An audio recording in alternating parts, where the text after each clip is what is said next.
Even with the wind continuing to blow, I headed into Bisbee the next day.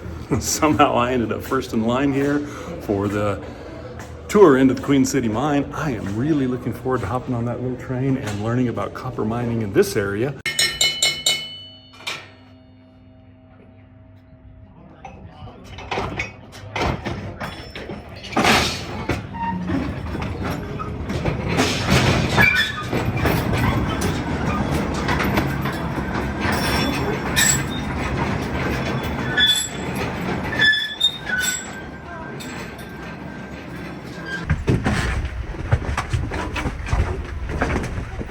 The train made several stops inside the tunnel where we learned about the history of the mine, mules underground, the different types of drills, blasting the rock, and of course we got to see the most important piece of equipment in any mine.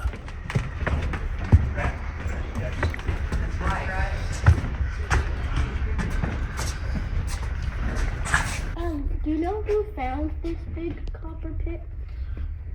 The original guy that found this copper here in Bisbee, he was an army officer on patrol.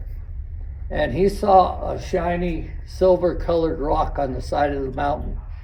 His name was Dunn. Now, Dunn, he had to go back to Fort Bowie. That's where his patrol was staying. So he asked another prospector by the name of Warren if he would file the mining claims for him.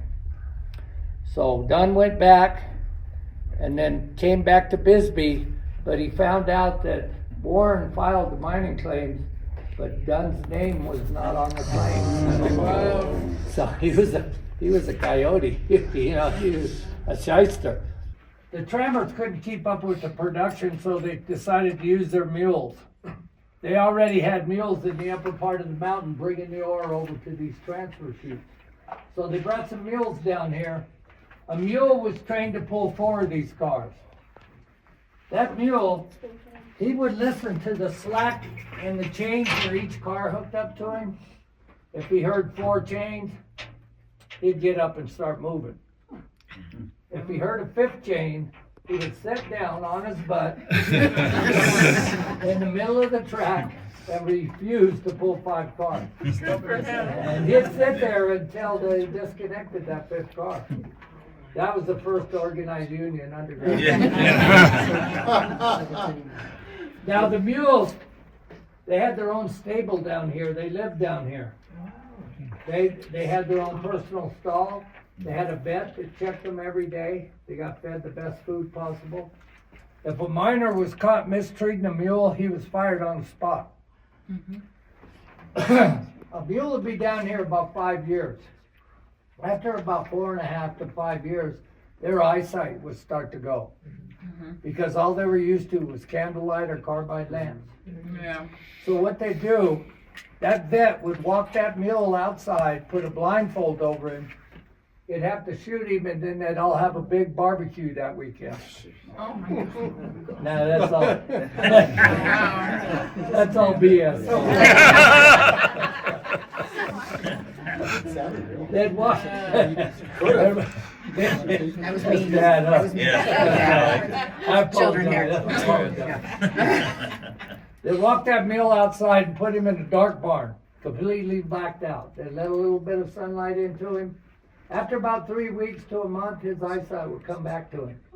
But that mule wouldn't have to go back underground. He was donated or given away to a rancher or a farmer in the area. This one came out in 1956. This one revolutionized the mining here in Bisbee. Same machine I used when I worked underground. They still use it today. Now, this is called a jack leg. It's got an air cylinder in the leg. When you add air to that leg, it extends into the ground and pushes this machine in as you're drilling. It only weighs 125 pounds. So one miner could be drilling while his partner went to get explosives or timber or whatever. Now, a lot of miners here in Bisbee called this machine the Cadillac because most of the miners were bonus miners here in Bisbee. Now, an engineer would come into our stope And he'd set a standard of ore for us to take out in 2 weeks. Say 500 ton, he wanted out of that stope in 2 weeks. If we went past that 500 ton, each miner got paid $25 a ton. So, if we could blast going off shift on day shift and blast going off shift on night shift, besides timbering and everything else, we could get about almost 80 ton of rock out of that stope a day. We could go past that 500 ton standard in the first 6 days. That second 6 days was all bonus rock. So this machine helped us double, sometimes even triple our paychecks. Okay, folks, now I told you it takes 28 to 30 holes to drill out a complete round. There's not that many holes here. There should be another row of holes over there, another row of holes up on top, but this will give you the general idea how it's done. The very first hole you drill into a rock face is this one right here in the center. And then you drill these 4 holes around it. This is called the 5-hole burn. And this is the most important part of the whole blast. These holes out here are called relievers. They're left empty, nothing in them. When this hole goes off, it blows out a chunk of rock 8 foot deep straight out of the middle of this rock face. Just about that big around. And it leaves a hole in the middle of this rock face. And then a split second later, these holes start going off. Split second apart. And they break into the open hole that the burn caused. It's like an implosion. Then the inner circle goes off, all break into the middle, upper circle, and outer circle all break to the center of this rock face. Then the last 4 or 5 holes that go off are called lifters. They're down here at the bottom. They go off, they pick up all that broken ore or rock and flip it into a big muck pile sitting right out here. That's if everything goes right. But the most important piece of equipment underground, by far, is that one right there. Because when you gotta go, right? And to this day, I don't know why they put 2 holes in the top. You would never see 2 miners. It was really fascinating to learn so much about mining from an actual miner who worked in this specific mine. But to be honest, I was very happy seeing that sunshine as we came out of the hole. This tour has made me even more appreciative of all the folks who are willing to work in the mines for the valuable minerals that we use every day. After another night of being pounded by the wind up high on Juniper Flats Road, I headed back into Bisbee to continue learning about the town and more about mining at the Bisbee Mining and Historical Museum. The museum is housed in the old Phelps Dodge Company headquarters, a grand 19th century building that once served as the nerve center for one of the most powerful mining companies in the world. Its signature exhibit, Bisbee, Urban Outpost on the Frontier, transports you into the gritty reality of a boomtown.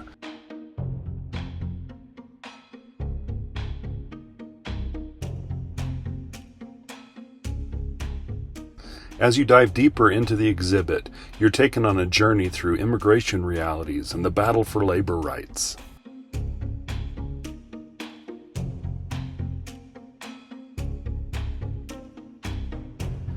Another exhibit dives deeper into the specific minerals found in the mountains around Bisbee. While copper was the underground target, many of the other beautiful minerals provided hints to the copper's location and added to the mystique of Bisbee's mining heritage. Of course, I spent some time just poking around this revitalized historic downtown. It's an eclectic mix of galleries, curio shops, restaurants, hotels, and a whole lot more. Bisbee definitely has a funky vibe that seems to be expressed by some of the residents with their vehicles. I'm hungry. And even though I was in Bisbee, historic Bisbee, where there is all kinds of cool little restaurants to try, last night I had some visitors to my campsite.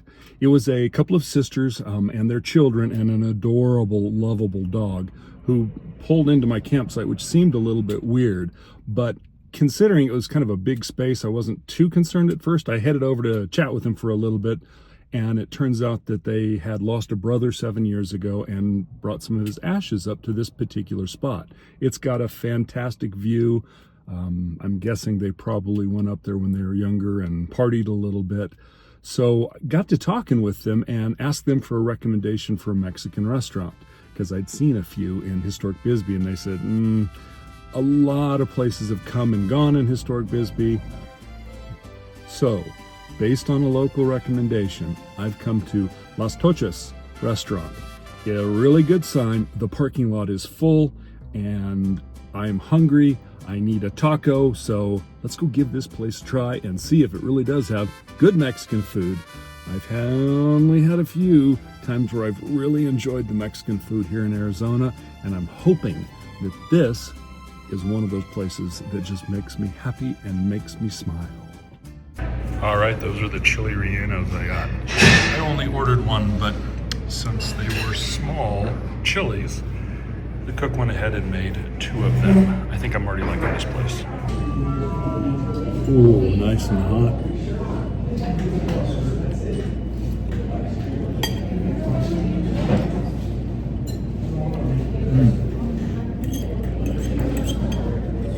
Boy, it is covered with this tomato salsa, peppers that are really good. This tastes like homemade, and it's really delicious. My tacos came out. Carne asada and a fish taco. Boy, they both look so good. I haven't seen you in a long time. All right, so I'm gonna add a little pico to this carne asada. Even a little bit of lime. Oh, you live here in Bisbee now? No, I live in Service. Oh, Service? Oh, Obvious a place where gosh. a lot of locals come, which is always a good sign. I'm ready. I have Now let's see how this taco is. Yeah, that's good. I see Mary Ellen every once in a while.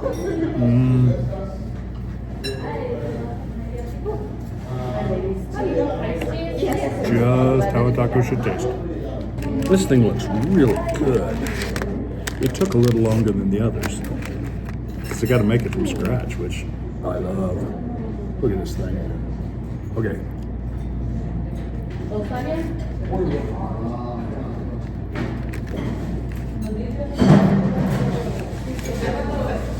That's phenomenal. That fish is so good, and whatever sauce they put on there is outstanding.